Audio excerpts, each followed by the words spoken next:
persist.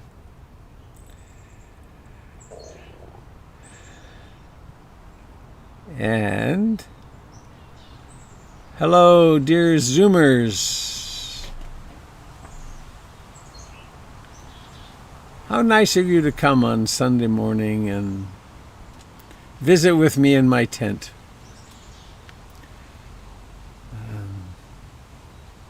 It's nice in here today. There's a little cross breeze. It was a little hot a while back, but the sun has now moved up into the canopy. So my name is Robert Beatty, and I'm coming to you from eastern Beaverton, Oregon. I come as a messenger from Ruth Denison, who was a messenger from U Ba-Khin, who was a messenger from Lady Sayadaw, and Ajahn Mun, and so on, back to the Buddha. And it's a very simple message, which is that we can suffer less. And the way to that suffering less is actually really highly articulated. We don't need to figure it out, we just need to do it and to learn what it really means for us.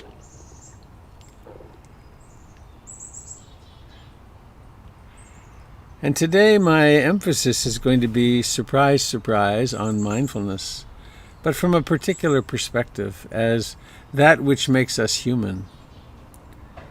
I was recommended by Kendall Summers to watch a series on Prime, Amazon Prime, called Humans. And it's one of those very well done series on what happens when artificial intelligence beings, androids essentially, really become capable of feeling and thinking, and the moral and ethical dilemmas that arise then. It's really quite thought-provoking. And then the parallels, and I talk more about this in my Dharma talk time, that we're all in that kind of spot. We're all profoundly mammalian and unconscious and driven by greed, hatred, and ignorance. And what happens? How can we wake up? How can we become truly more human? Therefore, more compassionate and loving. So that's the direction of the journey today and every day, I guess.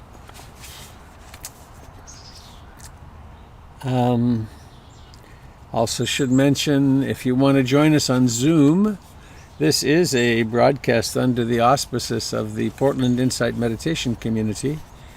And you can go to www.portlandinsight.org and you can find the link for this Zoom meeting, and also the Zoom meetings of all the other teachers at PIMC.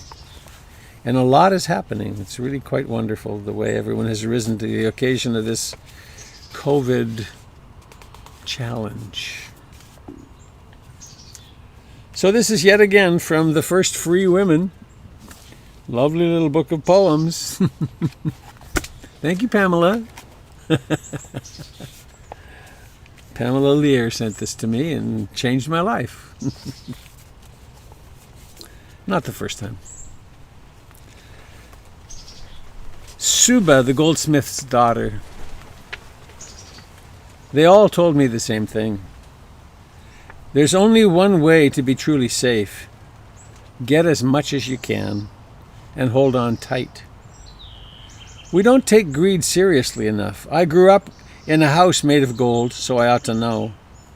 You see what it does to people slowly over time. It changes them. It takes over.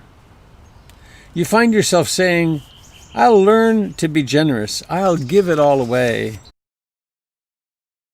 A little bit more. Stop lying to yourself. See a clenched fist for what it is. Not tomorrow, not in 20 years. Now. I am Suba, the goldsmith's daughter, eating whatever is offered, sleeping wherever I can. This is what freedom looks like, not a bucket of coins buried out back. Just like you, I spent a long time going back and forth. But eventually I had to stand up and say it out loud. I will not be owned. It's a kicker of a last line, isn't it? I will not be owned. Am I owned by my stuff? They all told me the same thing. There's only one way to be truly safe. Get as much as you can and hold on tight. We don't take greed seriously enough. I grew up in a house made of gold, so I ought to know. You see what it does to people. Slowly, over time, it changes them. It takes over. You find yourself saying, I'll learn to be generous. I'll give it all away. But first, I just need a little bit more. Remembering, this is a poem written 2,600 years ago by a woman who practiced with the Buddha and woke up. Stop lying to yourself. See a clenched fist for what it is. Not tomorrow, not in 20 years, now. I am Suba, the goldsmith's daughter, eating whatever is offered, sleeping wherever I can. This is what freedom looks like. Not a bucket of coins buried out back. Just like you, I spent a long time going back and forth. But eventually I had to stand up and say it out loud. I will not be owned. Eventually I had to stand up, say it out loud. I will not be owned.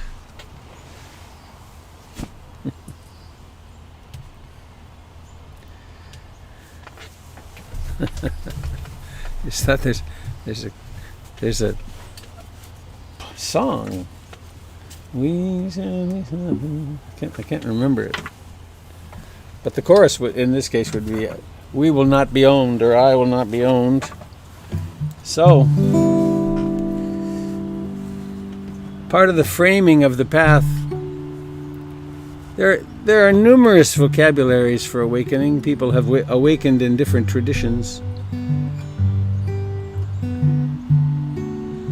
Something I learned in the Sufis when I visited Rumi's tomb in Konya. He lived in the 1200s. A circumstance happened where he lost someone incredibly important to him, this man Shams, who had changed his life, who his sons killed, apparently, they say. But anyway, Rumi was in terrible grief, and he was holding onto a pole and just walking around the pole endlessly. And something happened. He had a profound awakening experience. And from that come the whirling dervishes.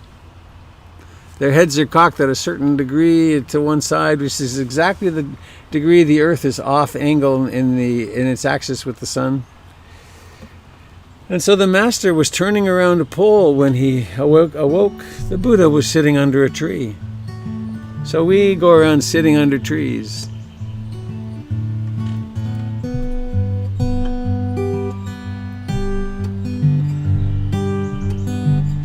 I take refuge in being awake. Take refuge in being mindful.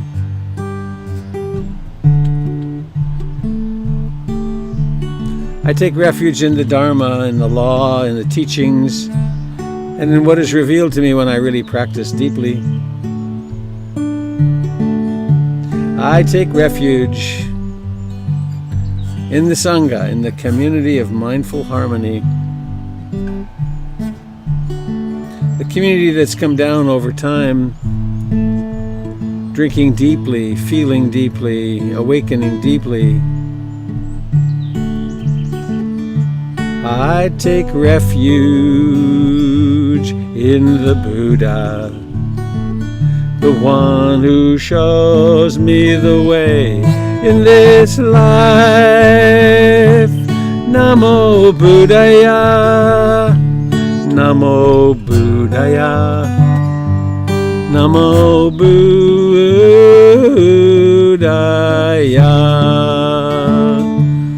I take refuge in the Dharma, the way of understanding and love. Namo Dharmaya, Namo Dharmaya, Namo Dharmaya.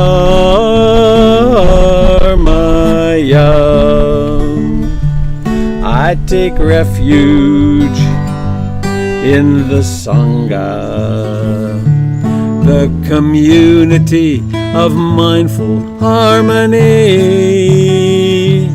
Namo Sanghaya, Namo Sanghaya, Namo Sanghaya.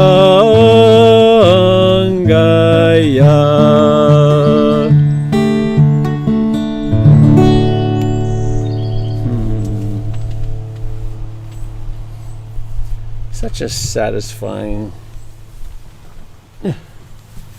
few words. I take refuge in the Buddha, Dharma, and Sangha.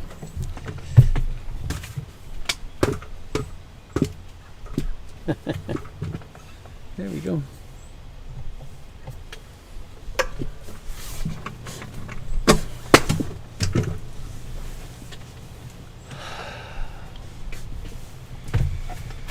So let's sit. Let's find this. Let's find this life of this moment. Let's awaken to the life of this moment.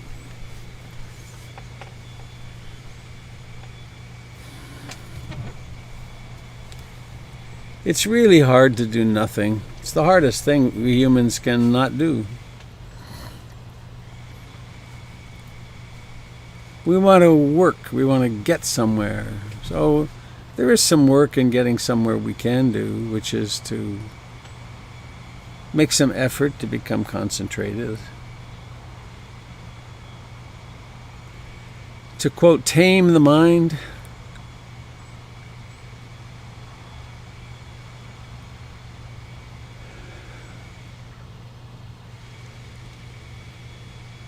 So let's come here to this place where you're sitting.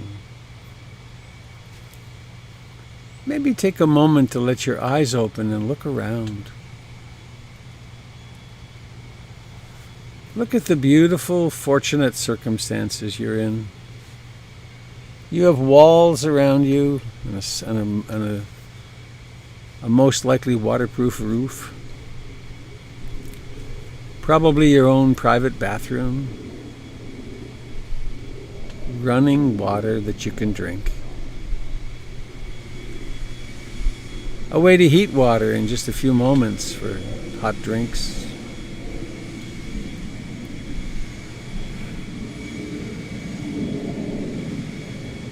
In the medicine cabinet, or in my case, in your pile of prescriptions. The fruits of the research of millions of human beings, which allows you to stay alive, function. Why not be grateful? Why not turn on that switch, whatever it is, and acknowledge the incredible privilege of living in this time and living as you. It's a time of exploring, for some of us, what white privilege is. And there's privilege in so many ways. The privilege of nationality. One response to all of it is gratitude.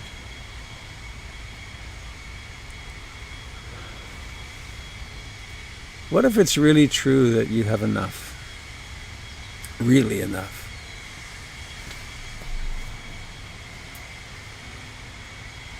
That nagging place inside that feels, I should get more, or I should do something to be safer.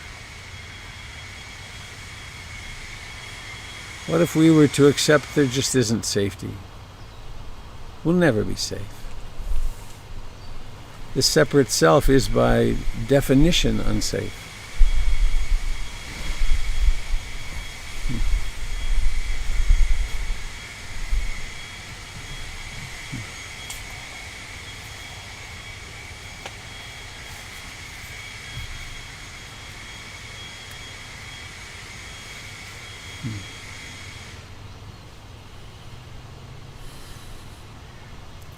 But there is right now. And right now is pretty safe.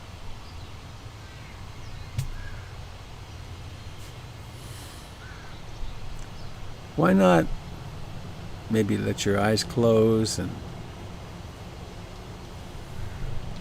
land in this mysterious phenomenon that you think of as your body?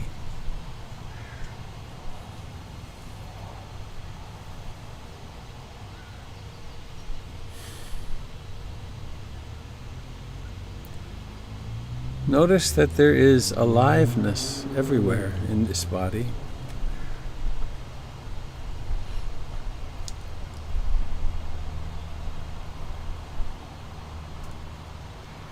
And in addition to this aliveness, there is that which knows aliveness. We can't look directly at that which knows, but we can know it's there. We can sense it somehow.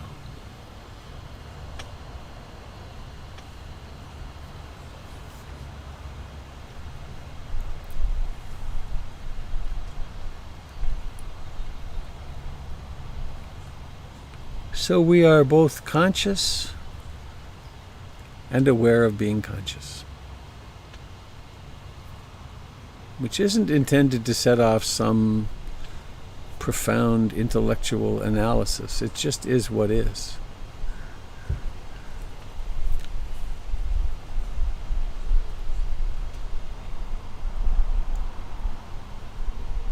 So let's settle back into this place wherever it is that you're sitting.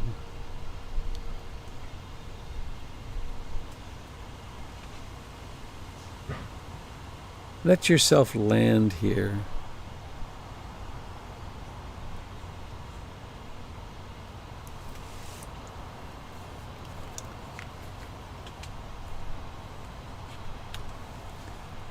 Land here as if there were no other place to land or no other time.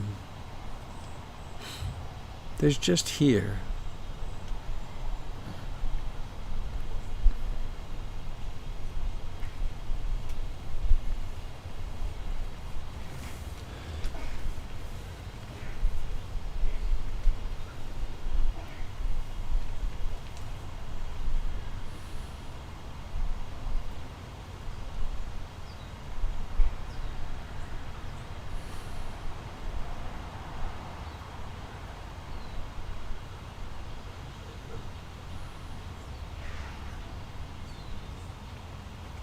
There's life in the feet. There's life in the legs. There is awareness of life in the pelvis, the torso, the hands and fingers, the face and the eyes.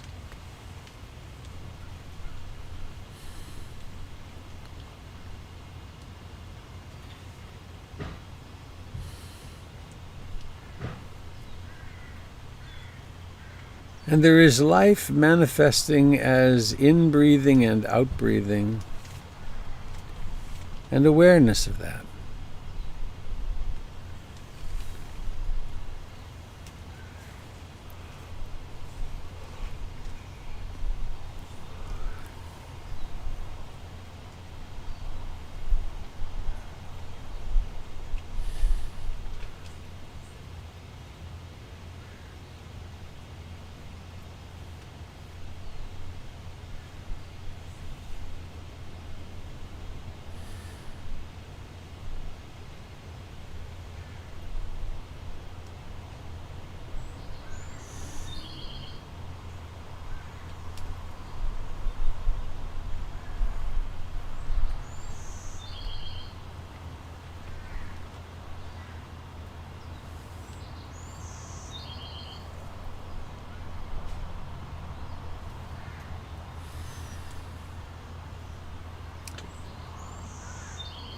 When we do this, we discover every breath has a beginning, a middle, and an ending.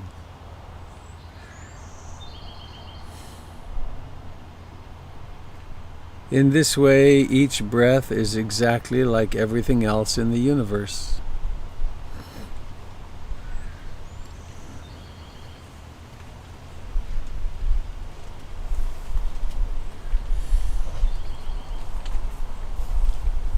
Birth, life, death. Beginning, existence, vanishing.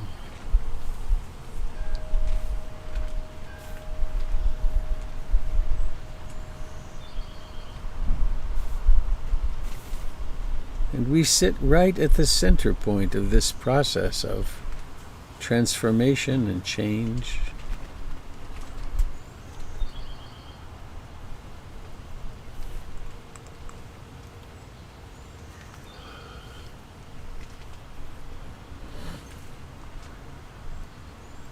Mostly we don't see that because we're lost in thinking and planning and emotions. Greed, hatred, and ignorance. We're too busy amassing our fortune or defending it. Drawing our borders and defending them.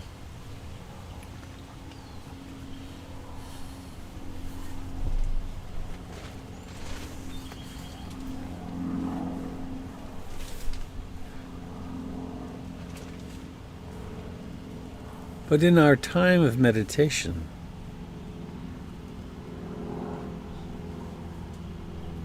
anything that awareness notices, it becomes curious about. Is this, quote, thing going to last?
Sounds come and go.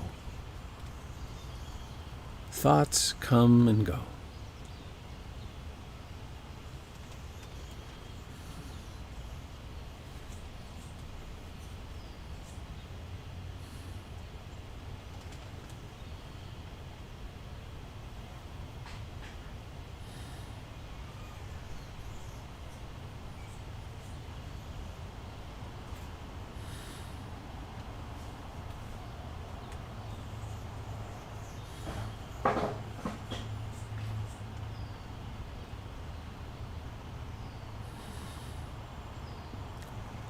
It takes a certain remembering to remember. Mindfulness. What am I doing here? What's my purpose? What's my practice? Well, yes, it's to come home to the actual sensations of in-breathing and out-breathing.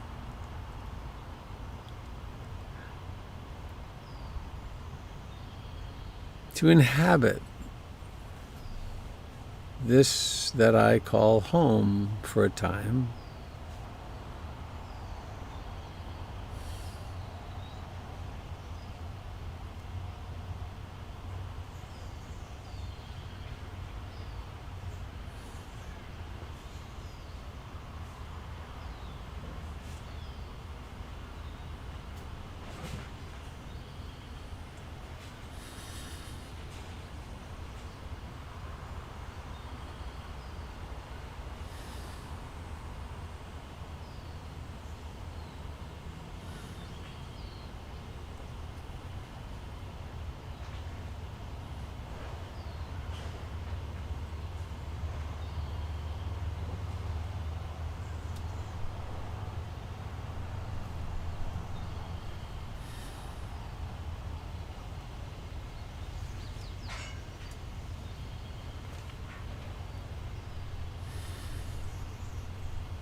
It may be possible, it may be the truth, that in this moment awareness and breathing become one.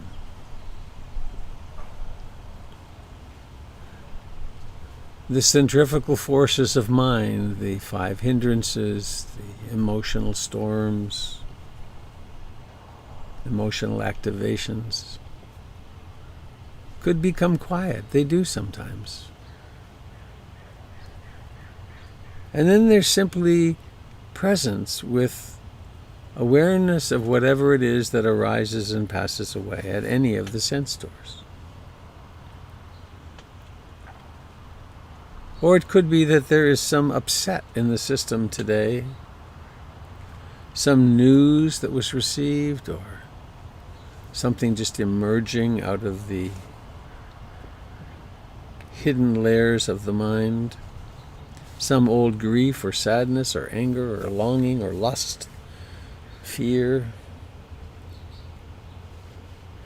If that's the case, then put aside the breath and take that other phenomenon as your meditation object. Let's not leave anything out.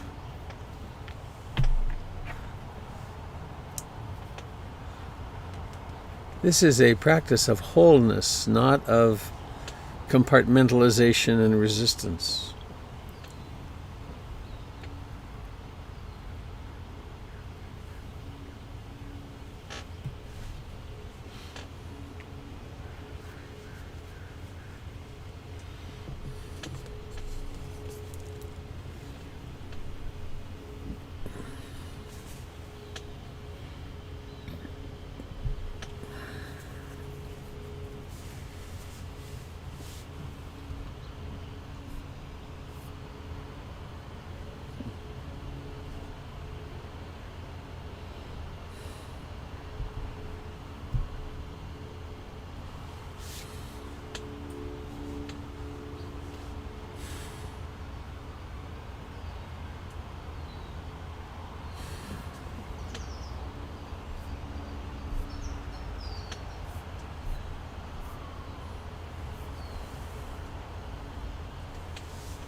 Each breath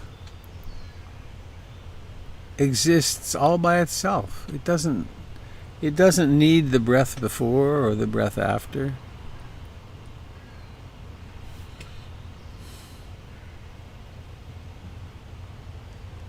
It is just this moment of aliveness.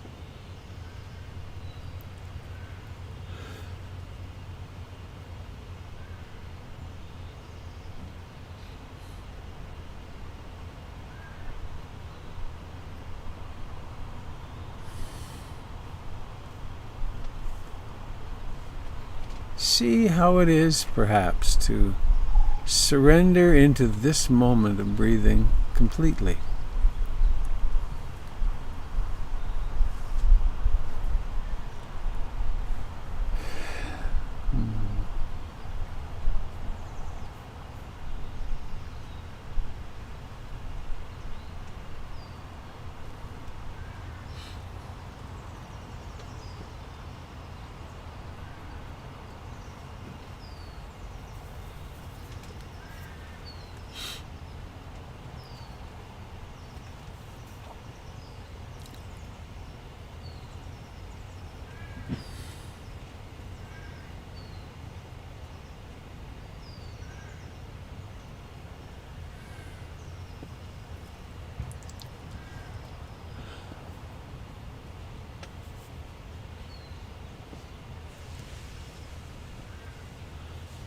So there is knowing of the sensations of breathing in and breathing out. And there is knowing of those moments of awakening from wandering mind.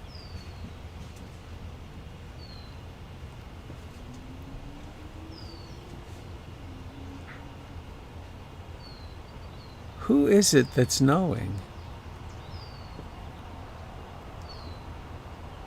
Can you find that someone who's knowing?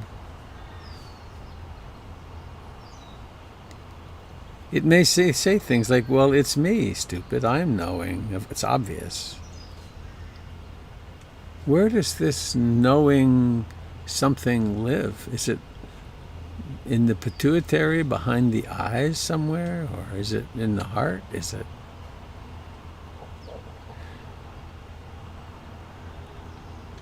Or if we were to bring aliveness, awareness of aliveness into what we call the hands,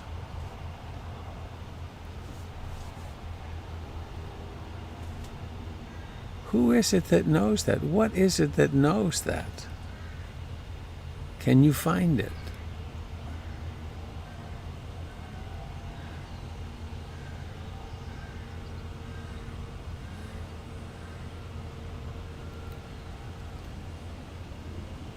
We will never find it because it's a fantasy.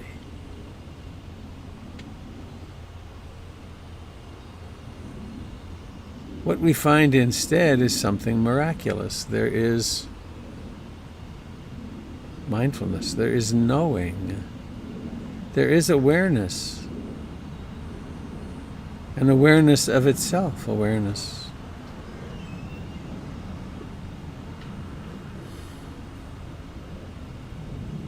What could possibly be more interesting than this?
And let's not get lost in some intellectual analysis, trying to figure it out. There is no figuring it out.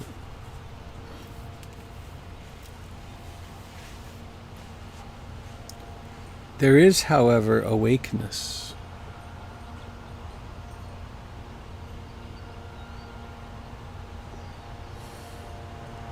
Awakeness in the minute details of experience that arise when we stop all our doing, all our achieving, all our amassing.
Once again, the mind becomes embroiled in greed, hate, and delusion. Wanting, not wanting, and completely blurring out so as not aware.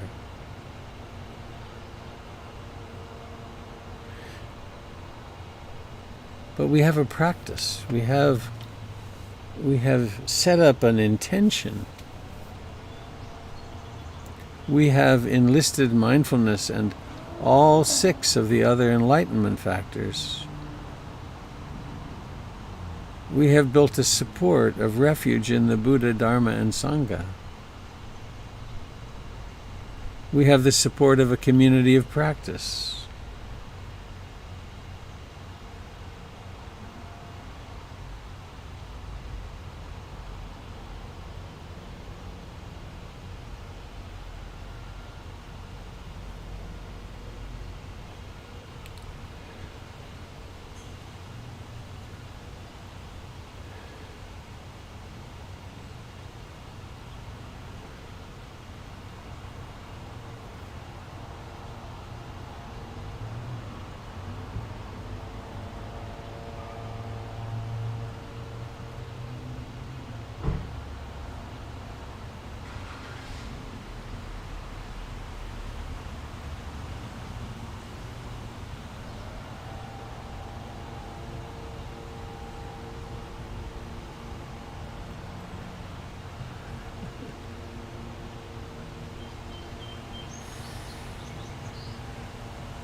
As we open in practice, the only sensible response is love. The only sensible tactic is love. Love meaning there's room for everything. We're not practicing to get rid of things, though that may be an idea we have. more skillful is we practice to incorporate, to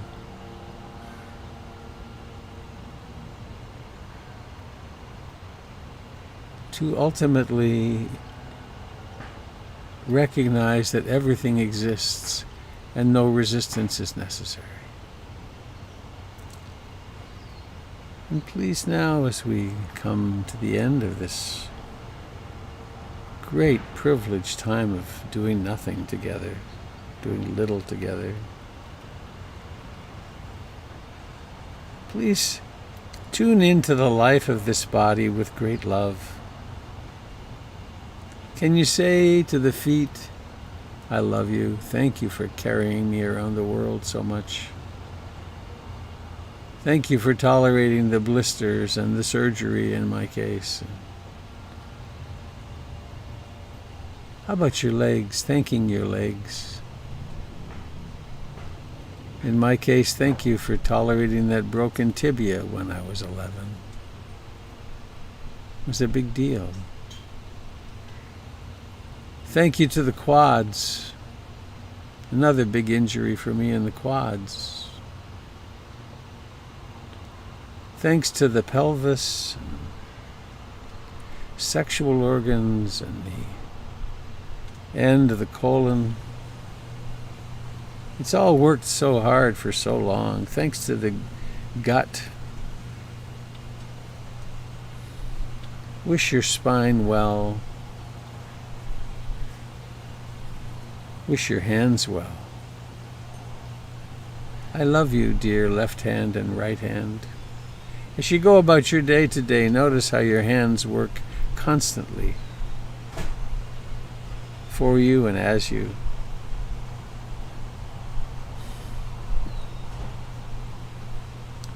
Thanking your lungs and your heart, tirelessly beating away all these years.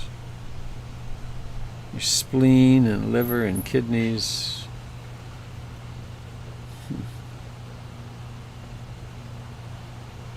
Thank the throat.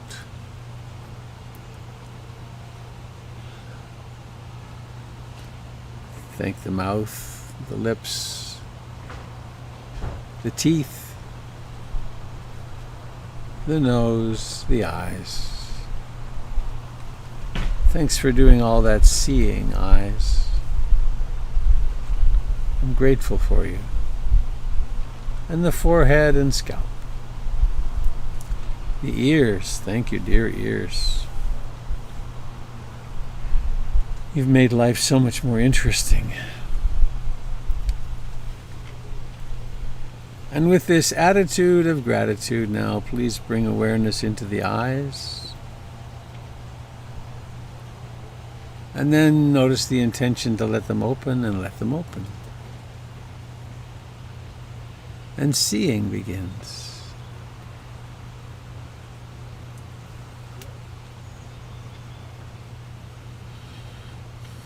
Seeing. Seeing, how beautiful. One of the nice things, the really beautiful things of the tent is the pattern of the leaves, and they're moving always in the wind. It's never exactly the same, every second.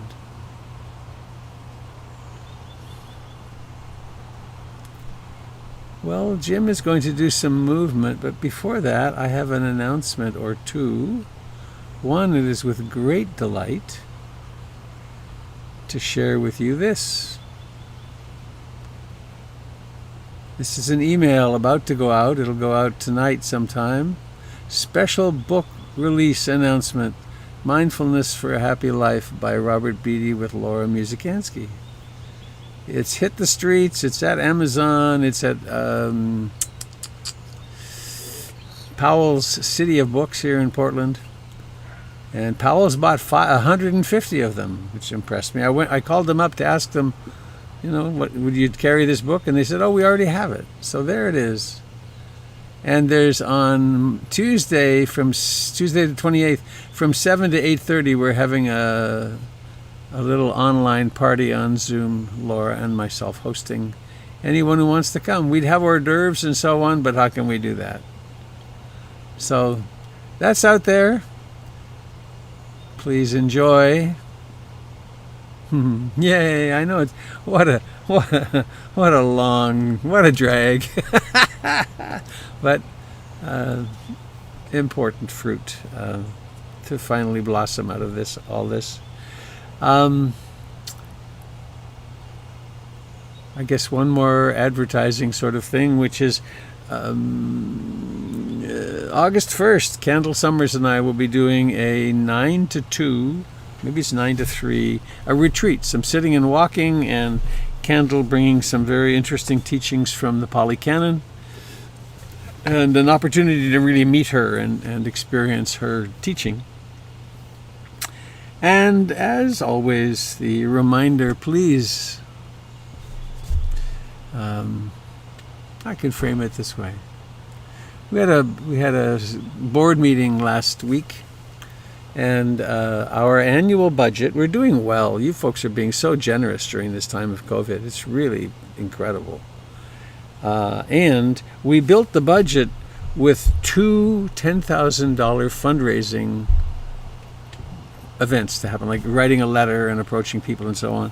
And it looks though as though it would be much more effective this interim, and maybe we wouldn't need to do the last one around the new year either, which is that we're going to try to increase our participation in monthly giving. And so if you're a person already giving monthly and you can increase your contribution, that'd be great. And if you're a person who has yet to have that delight of clicking the button and saying, yes, every month there will be a contribution to PIMC, whether I'm there or not, you're invited to do that. And I keep being struck by the importance of the mission of PIMC. It's not a small thing that we're doing. And people's lives are being radically transformed for the better. So that's there. That's available for you for your great pleasure in generosity. And I'm going to leave you to Jim. Go, Jim. Thank you. And I'll be back with the Dharma talk on the mystery of being human. All right. Thank you very much. Glad to see the endorsement. And those of you on Facebook and YouTube, I'm not going to do the whole struggle to turn the camera today, turn the screen. I will turn up the sound so you can hear Jim. So let's switch from sitting to standing. Please join us on Zoom to participate more fully. Body. Bye-bye for now.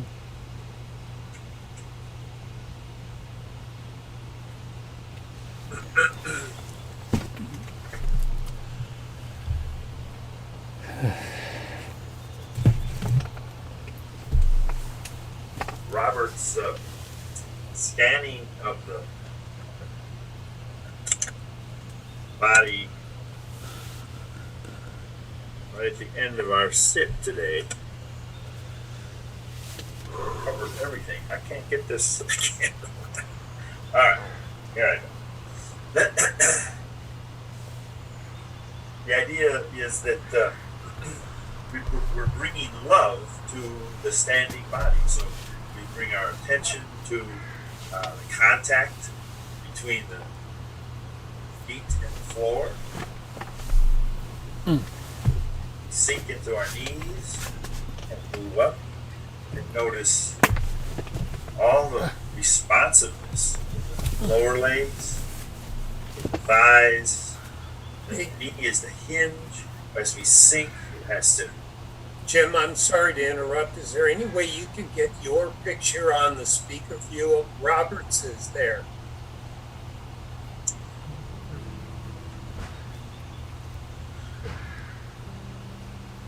Thank you for the.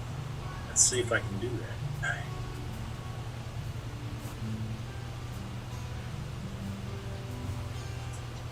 Did he make you a co-host today, Jim? Yeah. Weird. Let's see.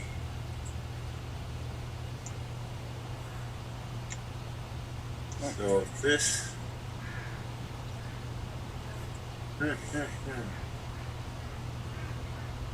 I'm not seeing any way to adjust his. Did that change anything? No.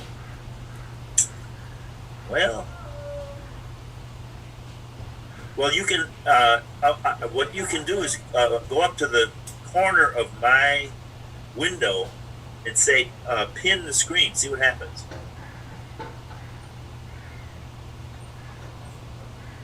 Pin video. Does that help? Yes? No? No. Jim, do you want to try spotlighting yourself? Is that an option on your Zoom? Spotlight Spotlight. or pin yourself? There you are. There you are. You're there. Yay! Okay, I don't know. Thank you very much. It's not there for me. It's hard to imagine the other end of everything. It's so complex. There. Okay. All right. So we're bringing bare attention to our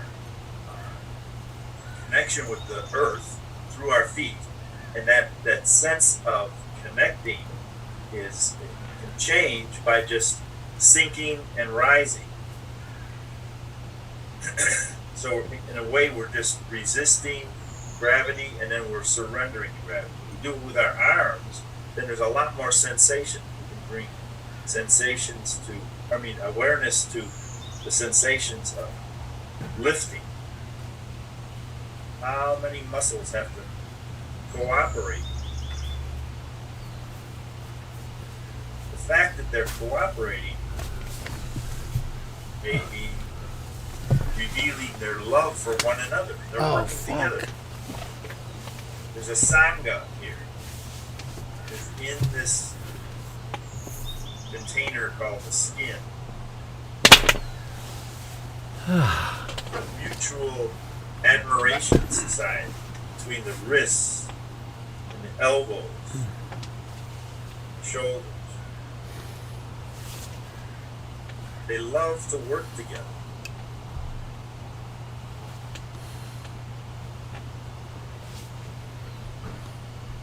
Moving up and down is one arena for exploration.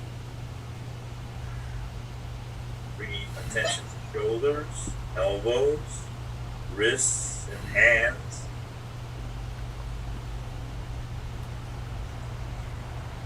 But we've kind of forgotten about the feet because they have similar sensations of connection. But what if we reach across and start cloud hands, and then notice how the feet change? You got 10 pounds over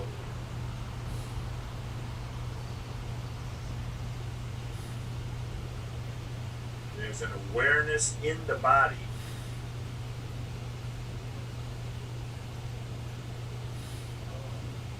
that knows how to compensate for this extra weight.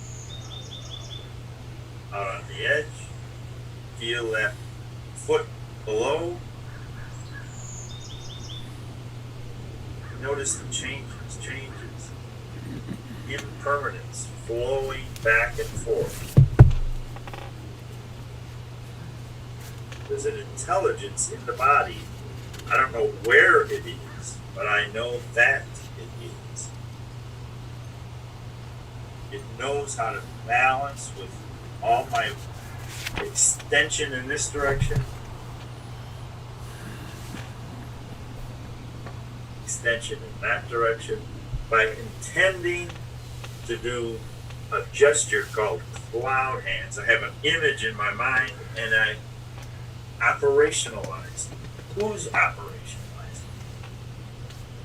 All these cooperating sources of energy, little muscles, tendons, ligaments, all through. They know what their cohorts are doing, and they're supporting that. It's an expression of love.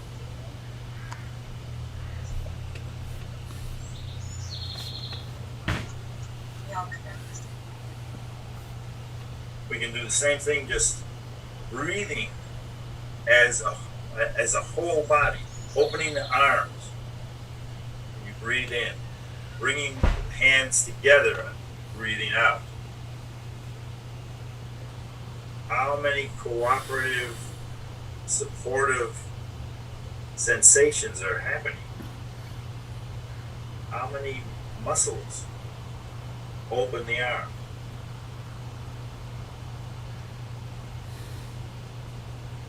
Scanning the whole length of the arm, the outside of the arm, the inside of the arm,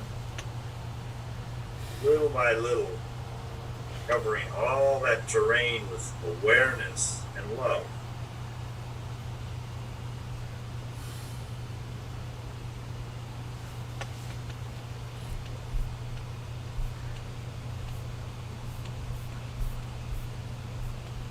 So that's a horizontal move.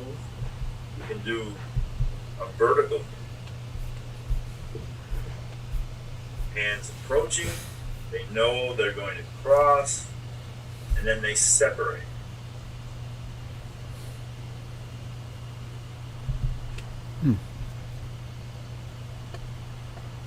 How do they know what speed to go?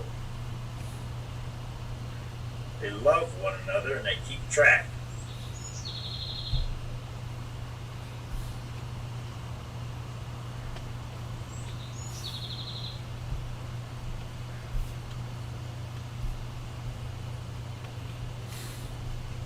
They're always checking how you do. Getting out to your limit? Let's come back.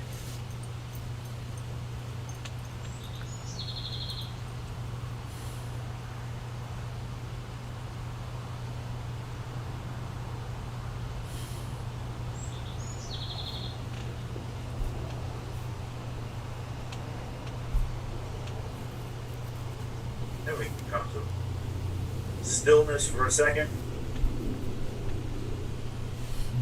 Dropping one hand, reaching out with the other, just reaching out to a point in front of your midline, and then the other hand. And bring some love to the spine. Feel the spine twisting.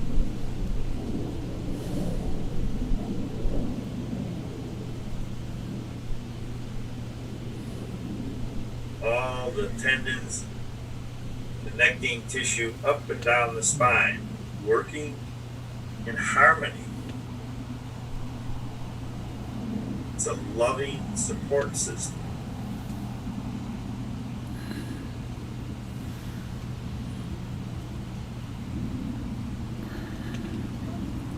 And after sitting for 45 minutes, having a chance to just flow from one position to another.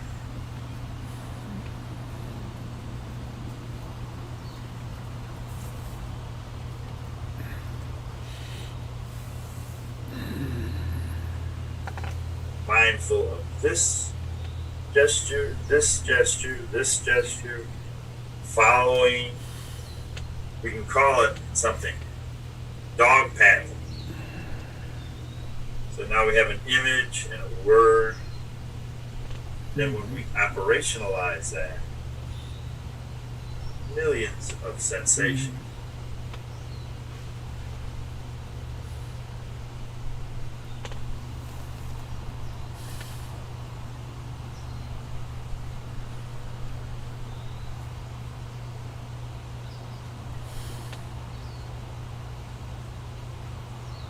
All right, one more stretch forward. And then bring both hands down and sink. Make a big opening to the side, and then join near the center and come down. All this cooperation. The legs extending upward and then sinking. The arms lifting with the palms open. Then the palms facing down and just gliding, relaxing. The left hand imitating the right.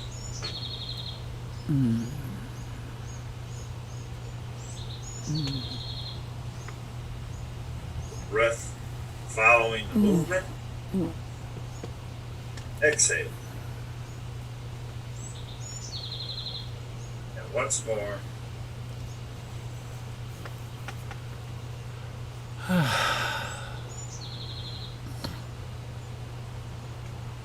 Then bringing our hands together in gratitude for another opportunity to release stress, give the whole body a little love, and let the cooperative awareness of movement just simply operate. No effort, it just flows. Gratitude for the whole system, and gratitude for all the support from everyone else that's operating within it, and we're practicing together, mirroring our intentions, our movements, and our love. Thank you very much.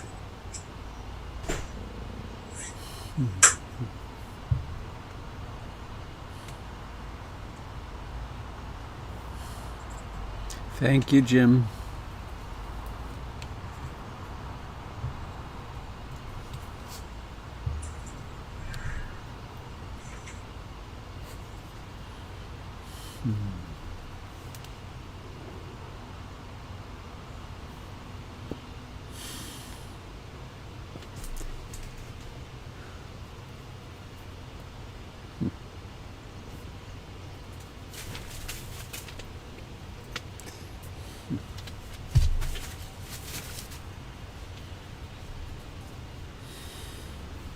Have we got sound?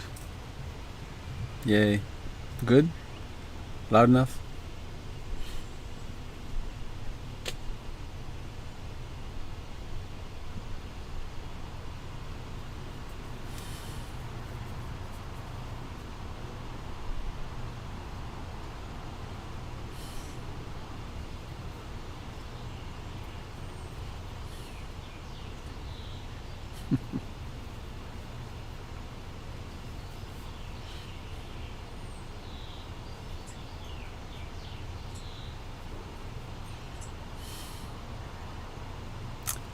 Well, thank you for all of you for being here. Without you being here, I wouldn't be here. I wouldn't be able to play this role. So I'm really grateful for that.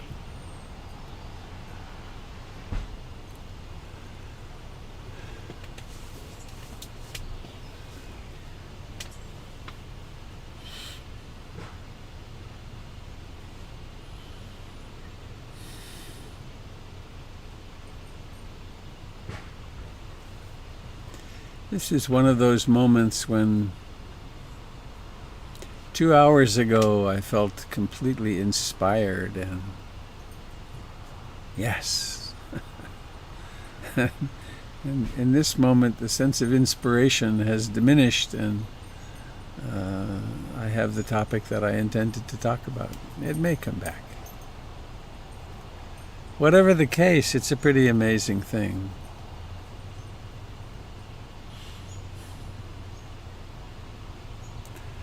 I want to speak about the absolutely obvious. So obvious it's invisible to us, invisible to me mostly. What is it that makes you human?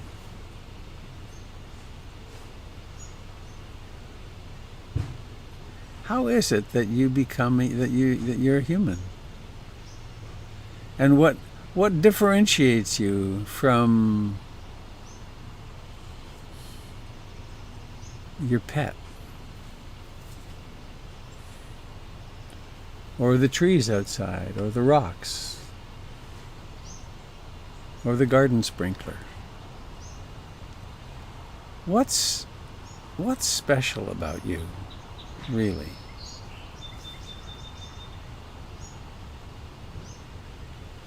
And I'd like to venture the notion that what's special about you is that you're conscious. You have the experience of making choices. you experience yourself as separated from others. You have the experience of a past and a future. You have a special story, which is your story of this lifetime.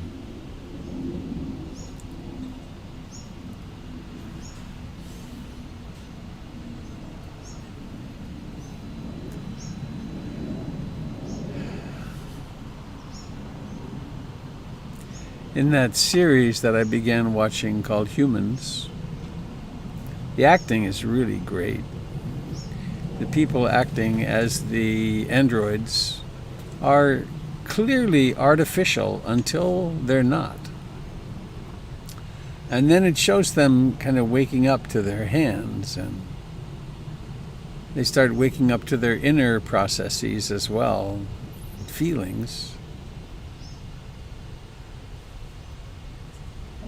And so it can pose the question, what is it that makes us human? What is it that makes us... We could say, I suppose, what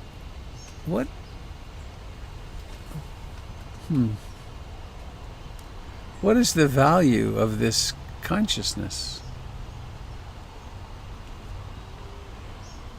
Somehow or another, it has effectively made us the dominant beings on the planet, maybe to our own detriment, or probably, yes, to our own detriment. And then along came the Buddha, 2,600 years ago, and he noticed that he was suffering and the people around him were suffering, and that they were trying all the usual things. They were trying, as in the poem, houses of gold. Now, is this about the broadcast? No. He tried satisfying the sense doors very heavily. He tried fasting the sense doors very heavily. He tried deep concentration states. And then he tried kind of it's not a synthesis, but a on the basis of those other experiments, he tried just being conscious, just being more aware of being conscious. And the teachings unfolded before him. And it's pretty interesting, I think, remarkable, that his experience 2,600 years ago results in my sitting in this tent giving this talk right now. Results in people's lives being transformed 2,600 years later by something he discovered. And what did he discover? Well, he discovered the Four Noble Truths and the Eightfold Path. That there is suffering, there's a cause of suffering, there's an end of suffering, and there's a path leading to the end of suffering.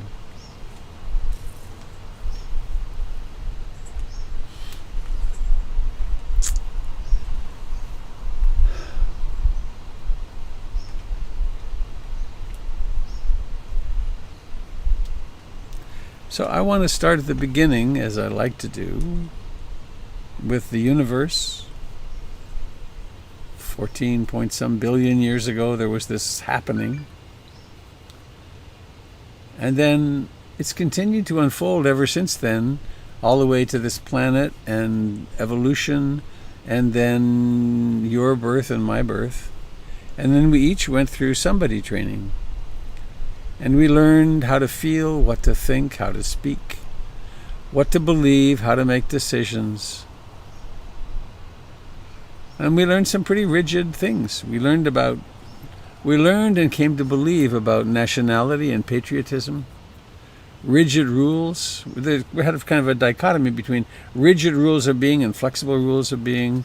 We learned between law and order and having things be negotiable. I'm thinking there about the sad, unfortunate happenings that are happening with federal police in Portland of late. We learned about how to relate to self and other, We learned how to relate to wealth and whether we have enough or not. And we learned about selfishness and sharing.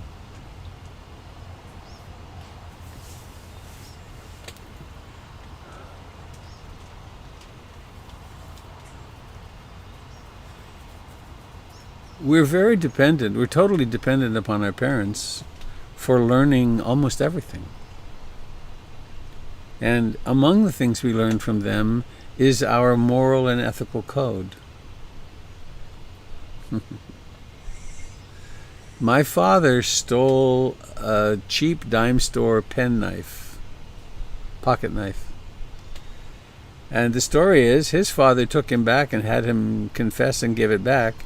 And then when they left the store, he said, well, if you're old enough for a knife, let's get you a decent knife. And then my grandfather was a railroad lineman and really knew tools well.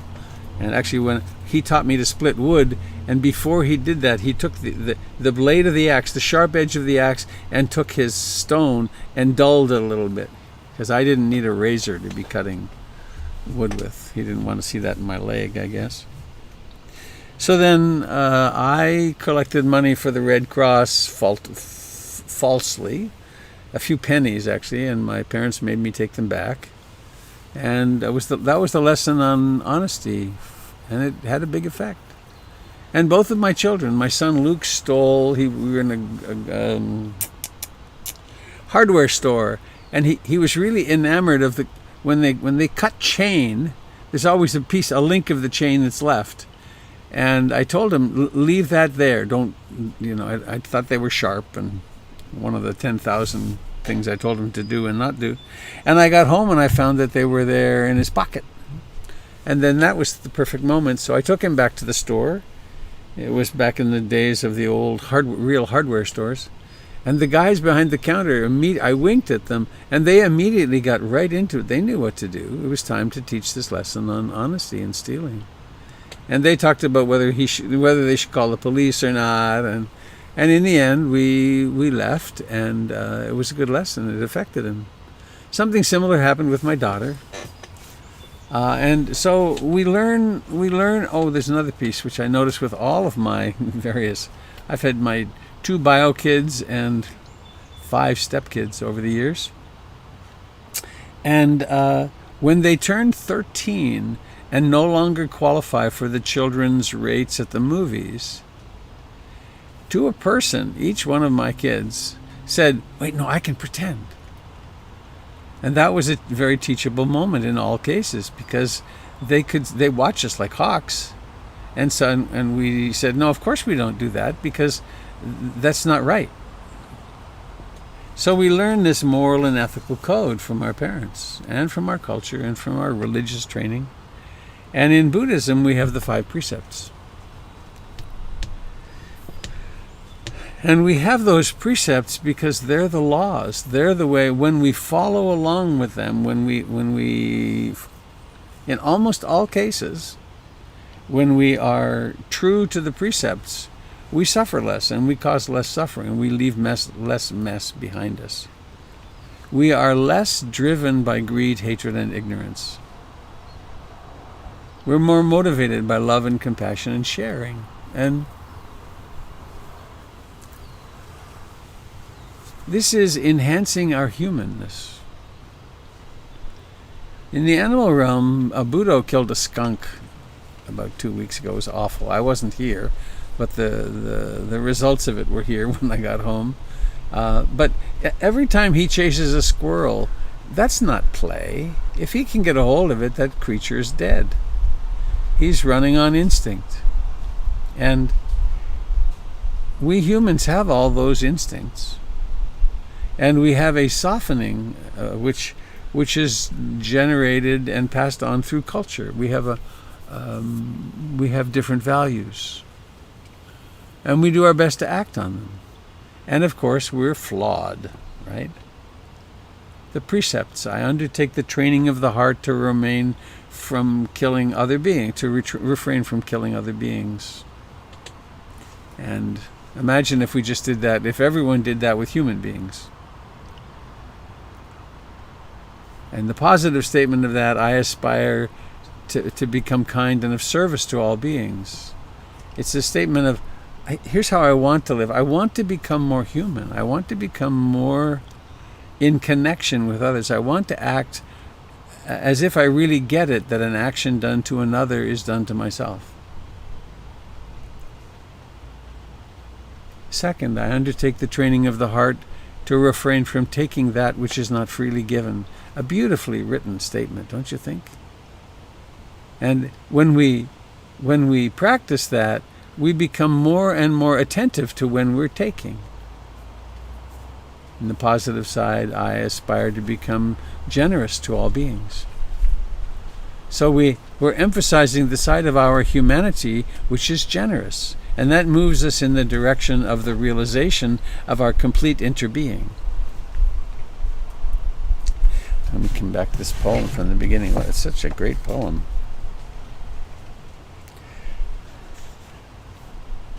You find yourself saying, I'll learn to be generous, I'll give it all away, but first I just need a little bit more. But eventually I had to stand up and say it out loud, I will not be owned. Third precept, I undertake the training of the heart to refrain from sexual acts which cause harm. As certainly my life history and probably yours and much of the world shows, sexual energy is incredibly powerful and can really get out of control. And so we have this bulwark against acting unskillfully, acting out our greed, hatred, and ignorance impulses. The positive statement is, I aspire to use these great energies to bring love and beauty into the world. Again, it's a humanizing, a becoming more human, more living by the values of we rather than I, me, mine. Fourth, I undertake the training of the heart to refrain from false and harmful speech which causes harm, lying, slander, gossip. The speech that creates us and them, the speech that makes you and me special because we're talking about someone else. It also keeps you and me not intimate because we're not talking about what's really going on between us. And the positive statement of that, I intend to use speech to bring love and healing and connection into the world. Again, it's the movement in the direction of oneness and integrity and non-harming. And then the fifth, I undertake the training of the heart to refrain from the use of intoxicants that dull the mind.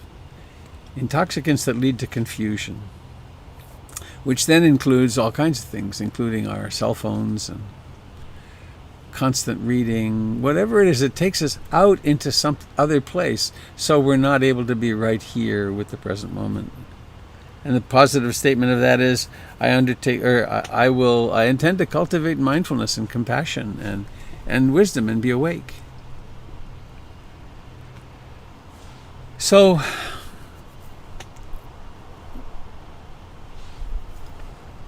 it's all well and good to have these precepts.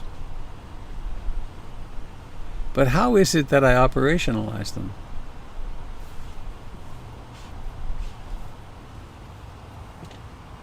How is it that I'm awake enough in moments of impulse that I actually can remember the precepts?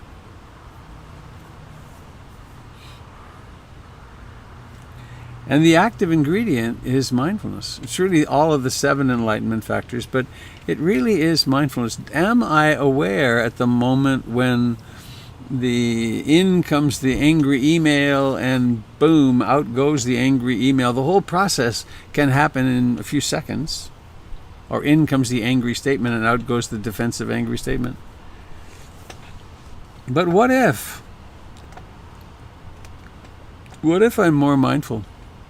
What if that phenomenon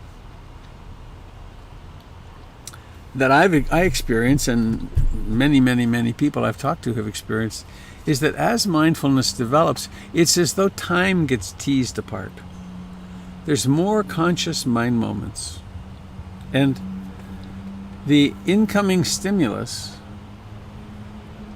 can be noticed And the reactivities that happen in the mind and in the emotions in the body, those can all, we start noticing all of those things happening before we formulate our response and go back. Some of you will remember and recognize the 12 steps of dependent origination. I'm not going to belabor that here, but when there's a contact at a sense door, there's feeling, pleasant, unpleasant, or indeterminate. There's craving, the impulse to act. There's grasping, the beginning of acting, and then there's acting. And these take place really simultaneously, and somewhat it seems as though there is time involved. And it's a very common experience for people when they, as their practice develops, that which used to be completely habitual starts being observed, and we can see the choice points.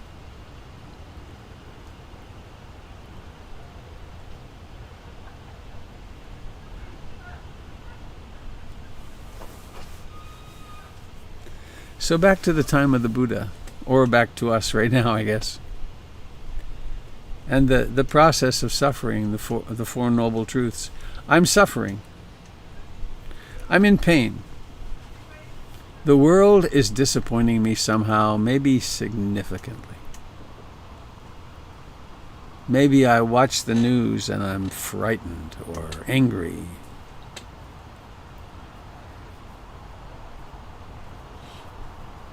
What to do?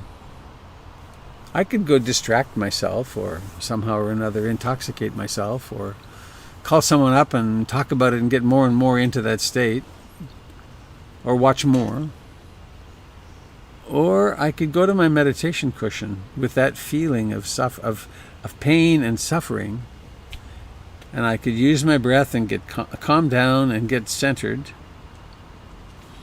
and then turn toward this upsetness, whatever it is, this anger, this impulsivity,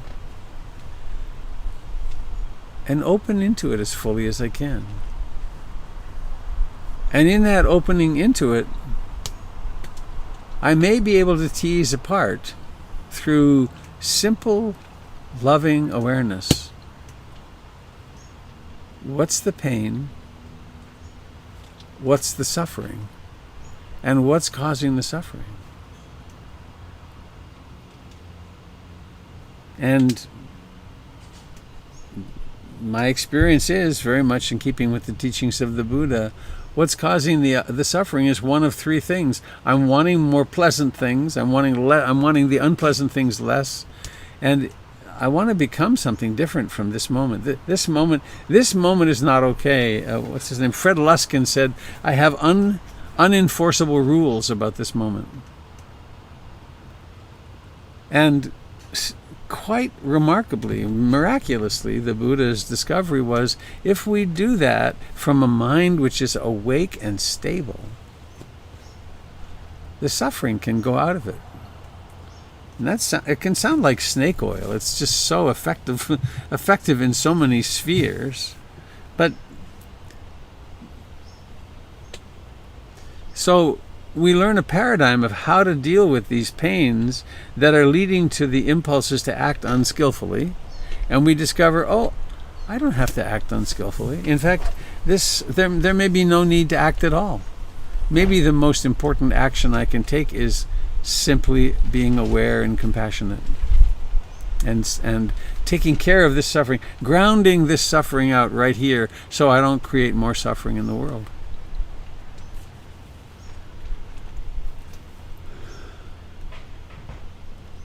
I think that's at least the way I define it for myself. That really is the process of becoming more human. It's not denying that we have dark impulses. It's not denying that we have greedy impulses.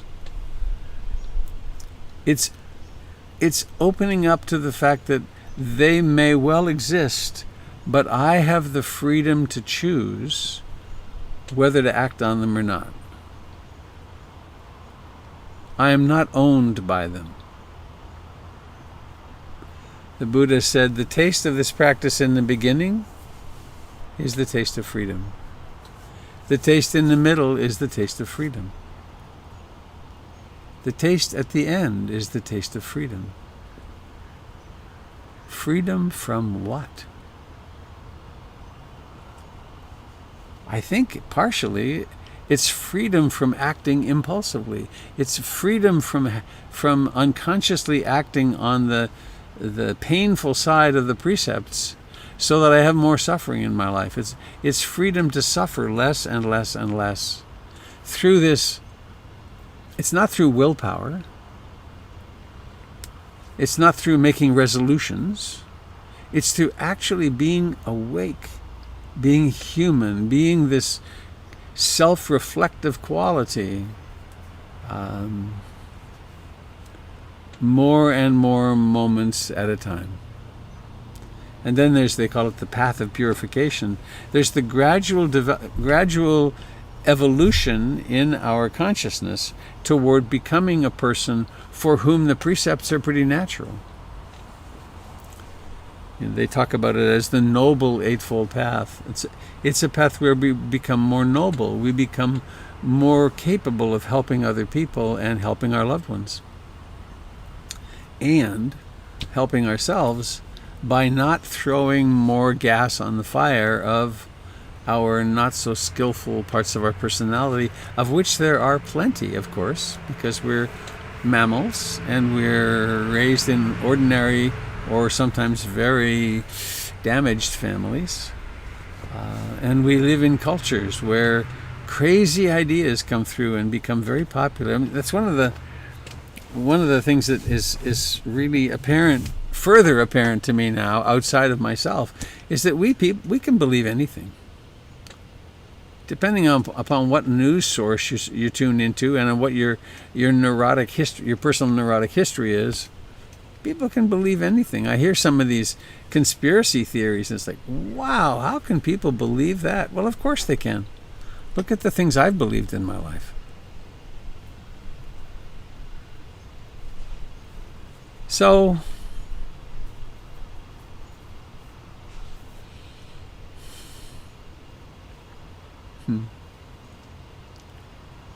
the inspiration for me is, isn't it stunning? Isn't it miraculous that just sitting here and practicing being awake transforms our lives? And then taking that awakeness and driving with it, or washing dishes with it, or being in relationship with it, having this extra capacity of being mindful, of remembering to remember to observe thoughts, feelings, emotions, actions, body, mind, speech, that creates the context for further and further clarity and less suffering. I mean, what a toolbox that is to have. And then I guess the last thing I want to say is that prepares us for when the really challenging times come along, when we're severely tested, whether we'll act out on greed or hatred. And then we have choice points. And also, when we, quote, fail those tests, we get, if we're conscious of and are using the precepts, we can then notice, oh, look at that, I gave into that impulse, and here's the consequence. Now that's interesting. Rather than going into guilt, I'm a bad person because I did that, which is wasted time. But, oh, look at that, I fired back in anger, and this is what happened. Could have predicted that. I did predict that, but I didn't have the wherewithal to stop myself.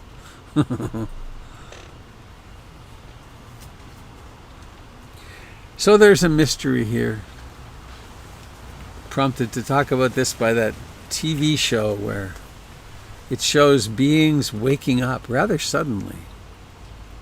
And there are some sudden leaps of waking up that we experience. Sometimes the clouds will clear and we just realize, whoa, I'm none of this psychological, emotional stuff, am I? I am that which knows it. And that which knows it is featureless, genderless,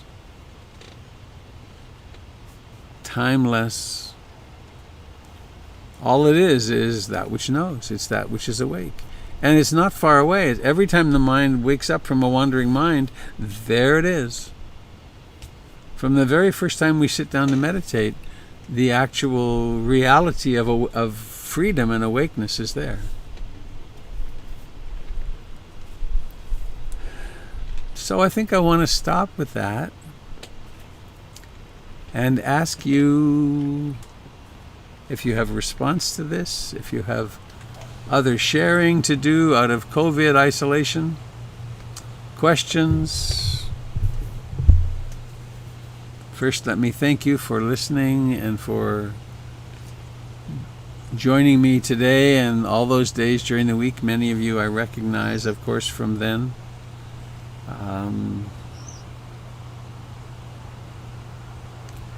May we all be strengthened by our practice together, and may all beings benefit from it. I realize I have one more announcement. I went to the center a couple of days ago, and I walked off the backyard, and I used lime actually to mark spots.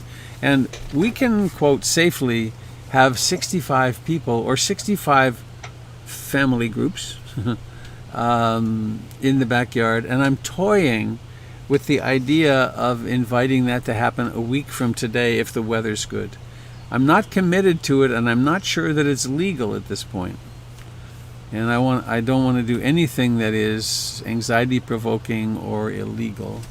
But stay tuned to the listserv and the website. And also, what I'm going to ask those of you who easily access the web, who are very attuned into the web, to wait till Thursday night to sign up, or maybe even, we'll figure that out, but to give the people who are not always watching an opportunity to get one of those places, because we do have to limit it quite firmly. So that's just a heads up, and it might be the weekend after, or we may never do it. I'm not sure. We're just investigating it. Okay. I am going to invite you now to share if you wish. Please just press your spacebar or unmute, and you will be in the forefront. Good morning. Hello, I hear someone. It's Kathleen. Good morning. Hello, Kathleen.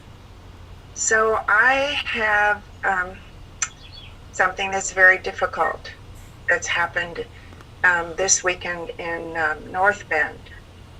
We are in the midst of a tragedy, and so I'd just like to ask you your feelings. We lost a young man, Max, jumping off a bridge, and he drowned. And he's my granddaughter's best friend. We're devastated for the family, for my granddaughter, for the community. Yeah. But we're like so many people going through COVID. We're in the midst of a tragedy. Yeah. So it helps me to be mindful of everyone else that's going through this, because we're not alone. But I just like your thoughts about this is the hard stuff. It doesn't get any harder.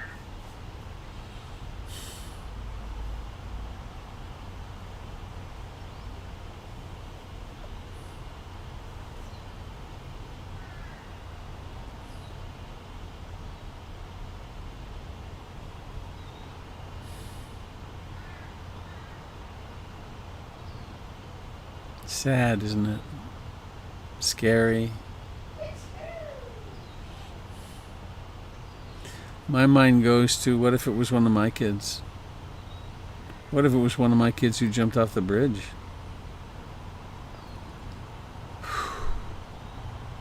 They were all swimming, so it was like having a really good time. I see. So it wasn't suicide? No, it wasn't suicide. Oh. We were all playing and being 17. Oh, dear. And after he went down, then other kids tried to go down. I mean, we're fortunate that we didn't lose any others while they were Wow. trying to recover him. So, and he was planning a surprise birthday party for my granddaughter the next night. And so he said, stay home and clean the house because you're not supposed to know I'm having a party. So my granddaughter could have been there. Mm. I mean, it just, it's just life. But McKenna could have been there, but we lost him. And I go through these feelings of anger, for grieving, levels of grieving, and trying to support McKenna and my daughter and my other granddaughter and this huge community and his parents. Mm. Well, you know what to do for you. Just open and feel and notice how it comes and goes. And how it's the human condition.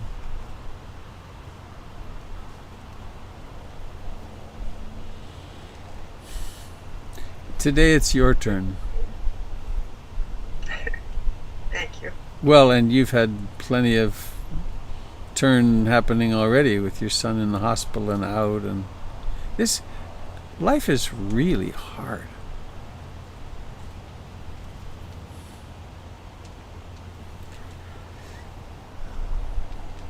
There's a collective fantasy that life is really supposed to be happy and successful, and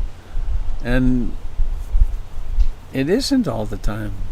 And some of us get dealt really difficult hands. Now, the Buddhists would say some of us have our karmic history, our karmic ripening of karma, which brings us lots of pain over a lifetime. I don't have no idea about that, but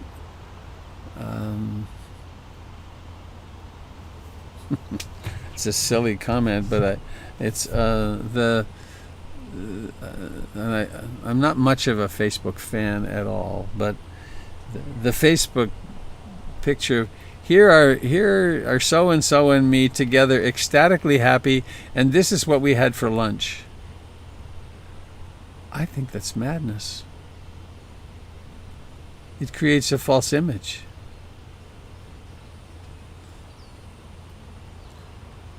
And you're doing exactly the opposite of that right now, which is saying, here I am grieving and I'm willing to share it with all of you, and it'll help me to share it with all of you. And you offer it as a gift because we can all go through the rest of our day more appreciative of the aliveness that we have and are.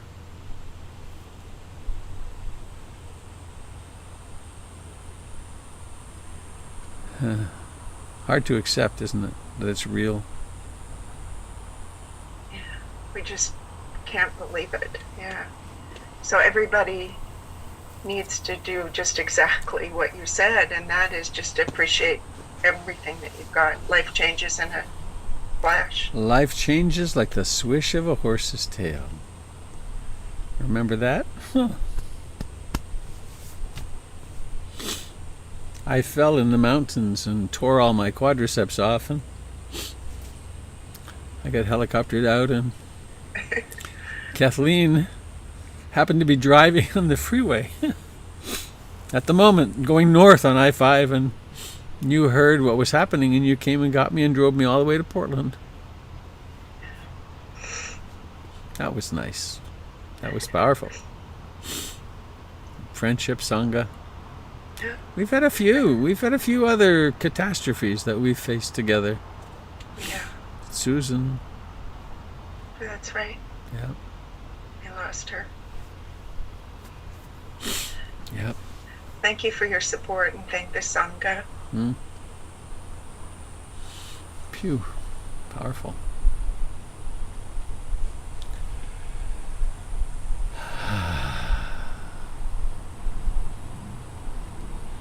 I love seeing you all in your homes and back porches. And Jason, it looked like you were in a kayak earlier, but I think it was a hammock. I've lost you completely now. Yes, it's a hammock.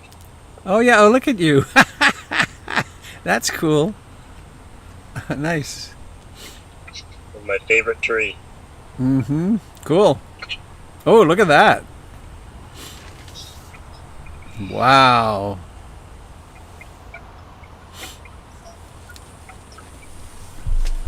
Aren't we lucky to live in a place with trees and grass and green?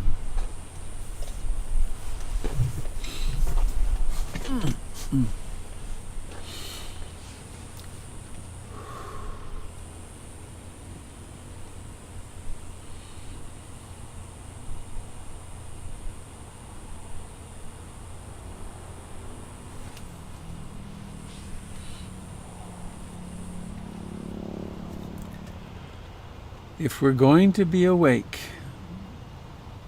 and know that we're here, we're going to know when our loved ones die.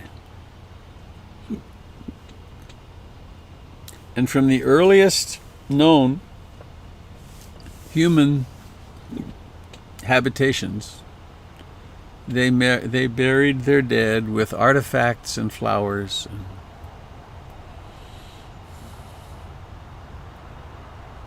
So how do we make sense of this birth and dying thing? One way, I think, is this path of awakening from the Buddha.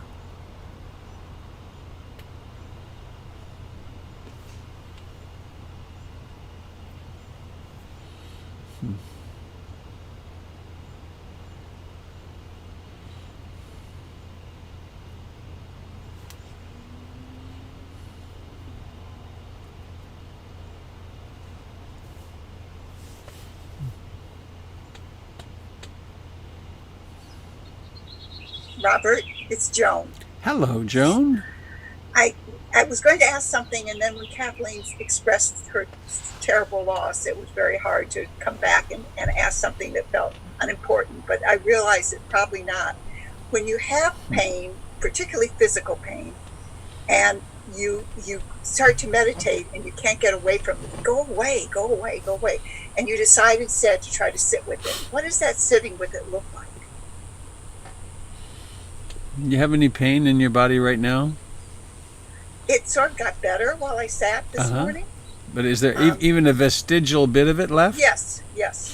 So if you were to simply sit comfortably and take that pain, those sensations, as your meditation object, instead of using your breath as home base, I'm just going to hypothesize, maybe it's my knee. I've had a lot of pain in my knees over this meditative lifetime.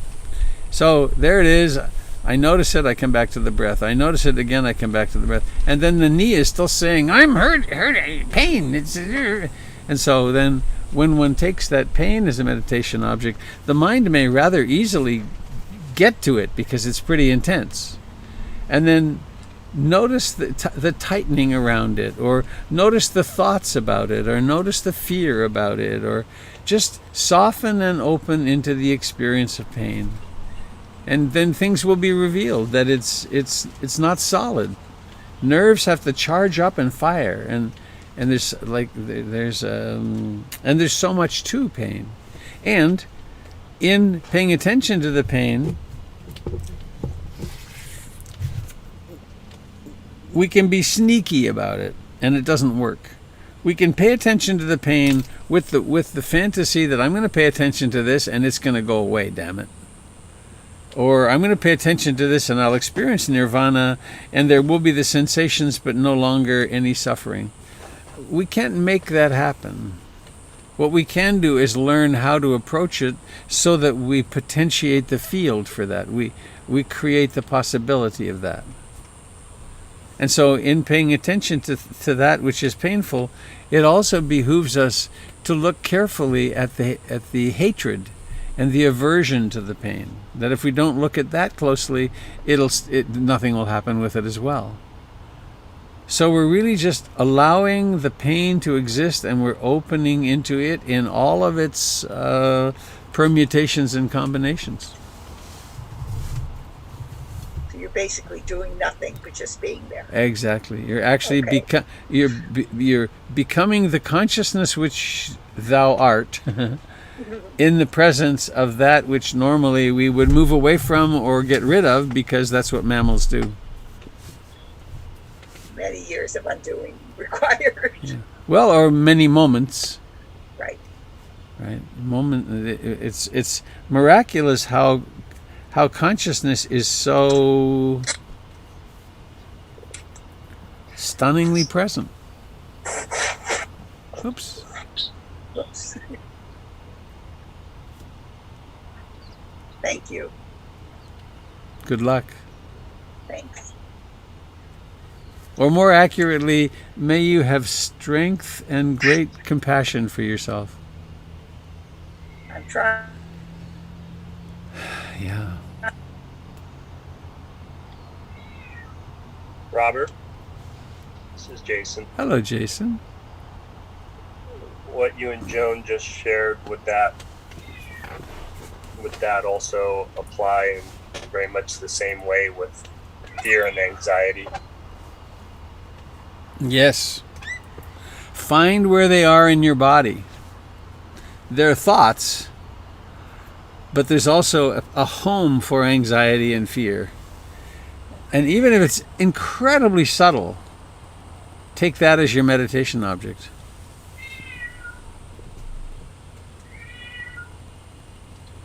Your cat is unhappy. Apparently. Tell that cat to take its unhappiness as a meditation object. Thanks, Jason. Good question. Mm-hmm.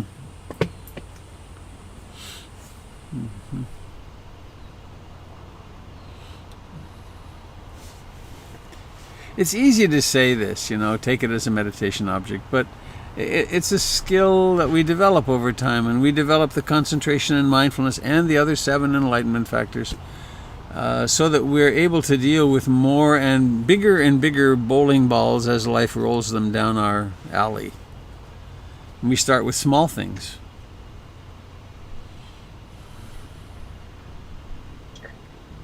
Hey, Robert. Danny. How are you? I'm pretty good today.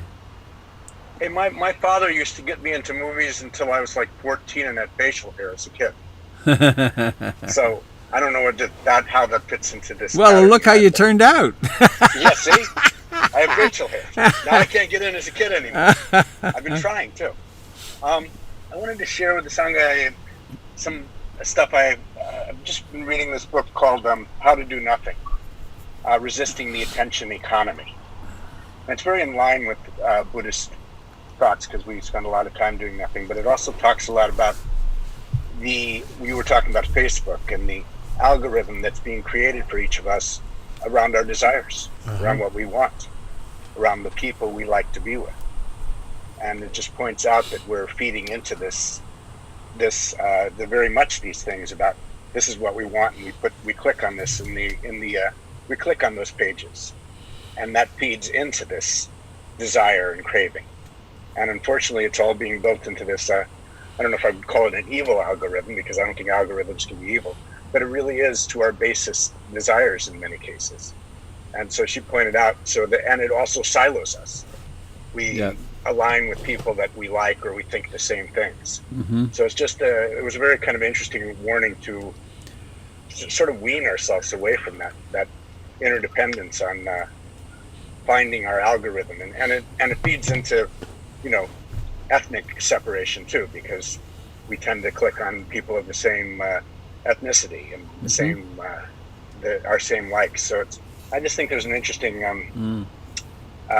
lesson there. And you've talked about look at all these people being happy and we're not happy. So there's all this desire loaded up into this algorithm. Let's click on this, and I just wanted to share that because it's a very interesting read of just how the attention economy, which is so what we're training on in Buddhism, is not to just let our mind float away, is built into everything. Click on this, clickbait, do this. Right. This is what I desire. It's there. Mm-hmm. That's what I got this morning. Thanks, Danny.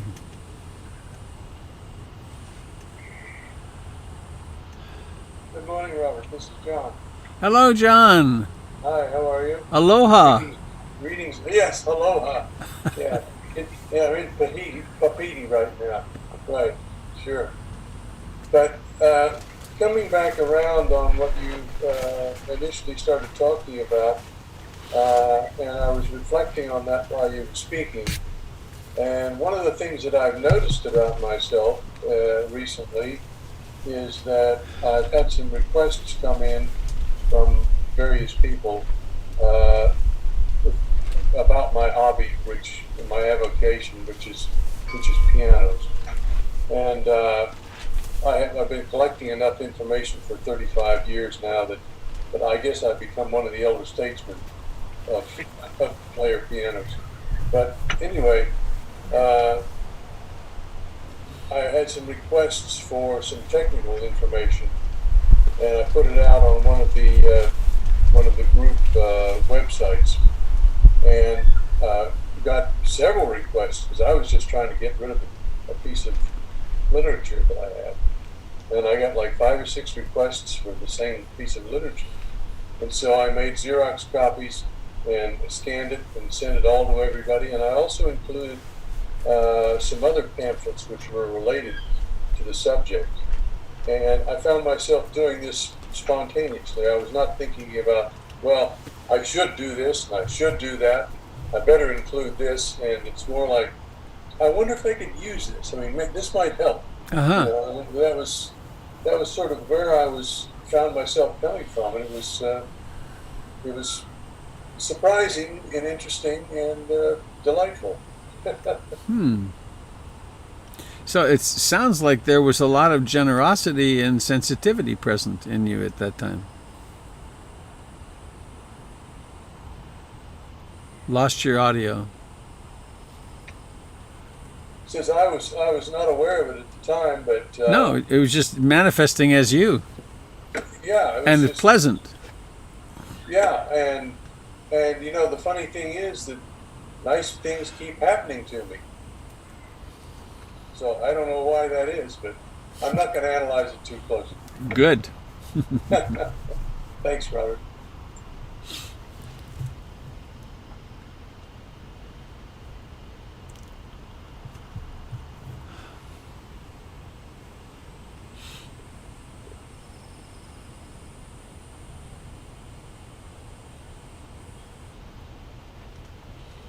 That ocean sure looks inviting.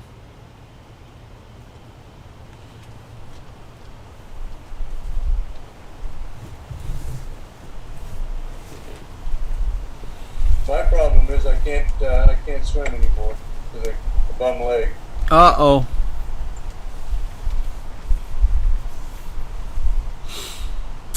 Yeah, getting older. Things are... I've got newly developed carpal tunnel syndrome, and my fingers get numb, and my thumb gets numb. And wild.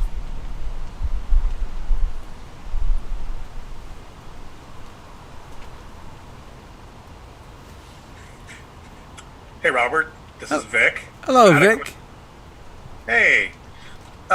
So I heard your story about this TV show called Humans, and I haven't seen it yet, but I was trying to figure out if what you were saying is that consciousness is an emergent phenomenon and that it can happen to these artificial beings, and a similar process happens to us, the natural beings.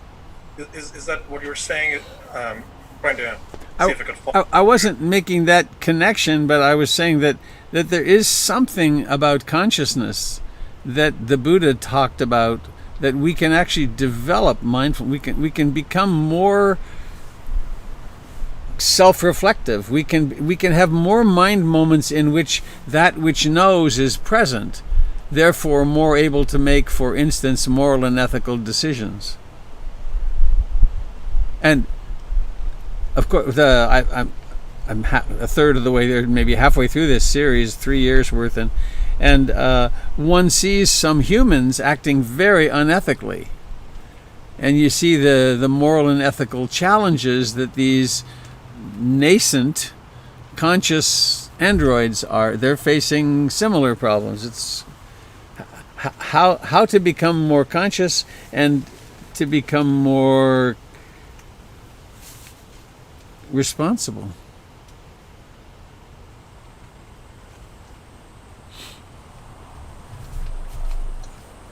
Robert, it's Jonas again. Hello, Jonas again. Hi. I have a question about the 32 parts body meditation. Is it appropriate to ask you now about something? Sure, we can, yeah. Well, I just wonder, because now I've got it and I'm utilizing it, but obviously when I get to places like livers, diaphragm, spleen, there's no essential feeling there. So what am I to do with all of it? Visualize it. That's a visualization practice. Oh, okay. So just visual. So I am doing it. It is a visualization. Yep. Okay. Then I don't have a problem with it. I have a funny story about that from, oh golly, what's his name? He was one of the founders of the transpersonal psychology world. Anyway, he was at a teacher's conference, and he was talking about the power of that 32 parts of the body meditation. He's from Australia. And, funny, I can't remember his name. And he told the story of being on a beach, and he said, and I thought I was being very circumspect, but I was using the body of a woman at some distance from me to do external 32 parts of the body. And she suddenly became aware that I was looking at her, and sadly mistook my intentions and got up and left angrily. And she said, and he said, if only she had understood that what I was doing was reflecting on her liver, she wouldn't have been so offended. And one of the 32 parts of the body is about deconstructing our fantasies of a self. Right. And so we do it internally and externally. And I know I found myself in years past, and also with other younger men particularly, it really does help if you're caught up in lust. Notice what the images and fantasies that are creating the lust, and then reflect on the liver or the contents of the stomach. It's quite a different to see a person as these parts rather than those parts. It's a way to really undercut the traditional, more than traditional, the biological imperative desires. Well, I personally have noticed that it allows me to accept not just humanity, but all of life in a more compassionate way for some reason. Yeah. I don't know. It's all parts flowing about and intermingling, and none of it's permanent. That's heavy. It's huge. None of it's permanent. Thanks, Jonas. For turning me on, guiding me to it. You're really most appreciate welcome. It. Thank you. Well, we've reached the 12:01 moment. Anybody sitting with something you would like to share, please do.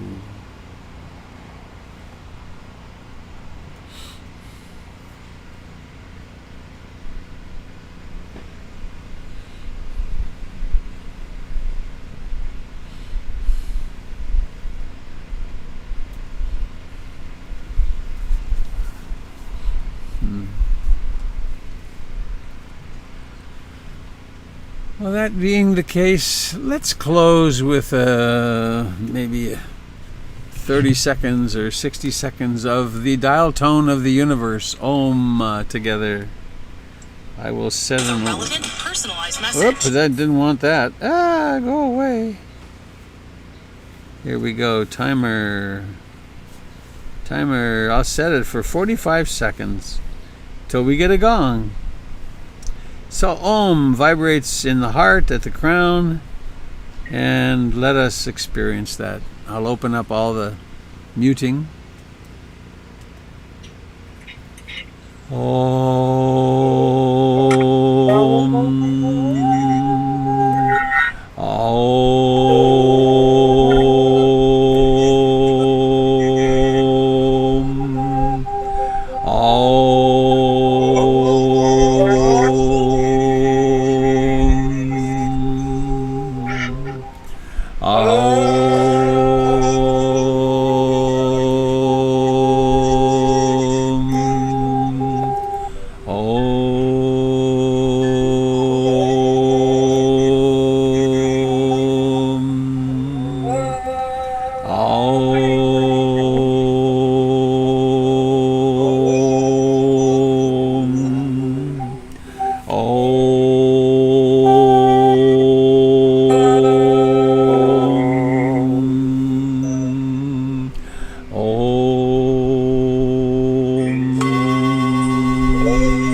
Thank you, dear friends, for coming today. May you be mindful and content and work skillfully with those anxieties and fears and pains. May all beings share in the merits of our practice. See you tomorrow morning if you wish to join us at 7 a.m. Bye-bye. Bye. Thank you, Jimbo. Next Sunday. Thank you. Goodbye, Robert. friends on Facebook